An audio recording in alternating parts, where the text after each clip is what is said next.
carries with it a lot of legal consequences. Isa dyan yung mapriso ka. Barilan ka agad para wala ng istorya.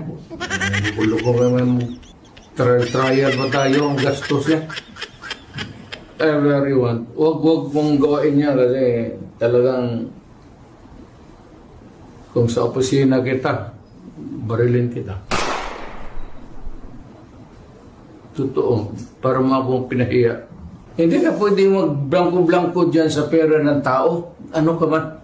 It falls short sa exacting standard ng ating batas na lalo na money appropriations must appear the true and correct value kung anong gusto mong what would be the application for the money for public money.